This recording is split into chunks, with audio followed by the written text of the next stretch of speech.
మనకు ఉరిమినప్పుడు మెరిసినప్పుడు పిడుగులు పడ్డప్పుడు అర్జున పాల్గొన పార్థ అని అనుకుంటాం. అట్లా ఎందుకు అనుకుంటాం? అసలు అర్జునుడిని పిడుగులు వేసినప్పుడు ఉరిమినప్పుడు ఎందుకు తెలుసుకుంటాం అనే విషయాలన్నీ ఈ వీడియోలో తెలుసుకుందాం.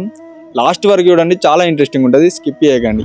ఈ రెండు ఆవులు కూడా ఆకాశ మార్గాన పోగా ఈ కార్తీక రాజు ఆచక్ర బాణాన్ని తీసి ఆవులకు గురిపెట్టి కొట్టిండు.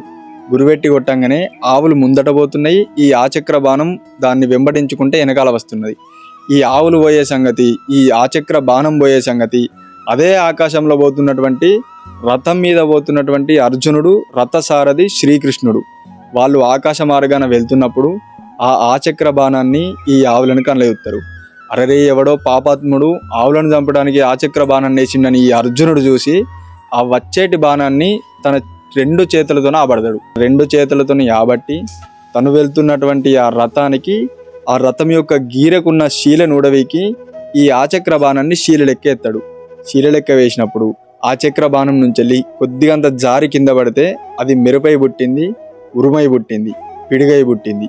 ఇలా పుట్టినప్పుడు ఇది రానున్న కాలం లోపల వర్షాలు పడ్డప్పుడు, ఉరుములు ఉరిమినప్పుడు, మెరుపులు మెరిసినప్పుడు, పిడుగులు పడ్డప్పుడు ఆ అర్జునుణ్ణి అర్జున పాల్గొన పార్థ అని తలుచుకుంటే అక్కడ పడే పిడుగు 60 ఆమడ దూరం మీద పడుతుంది అని చెప్పి ఆ అర్జునుడు ఆ రోజున దీవెనార్తి పెట్టిండు.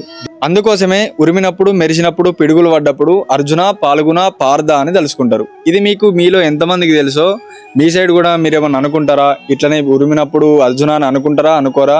మీకు ఈ విషయం తెలుసా తెలియదా అనే విషయాన్ని కింద కామెంట్ సెక్షన్లో చెప్పండి. మీ సైడ్ ఉరిమినప్పుడు మెరిసినప్పుడు పిడుగులు పడ్డప్పుడు ఇంకేమన్నా అనుకుంటారా? మీకు తెలిసిన స్టోరీ ఏమన్నా ఉంటే కింద కామెంట్ సెక్షన్లో కామెంట్ చేయండి. దీని తర్వాత ఈ కార్తీక రాజు ఆ ఆవులను చంపుదాము అని ఆచక్ర బాణం ఎత్తే అర్జునుడు ఆబట్టిండు.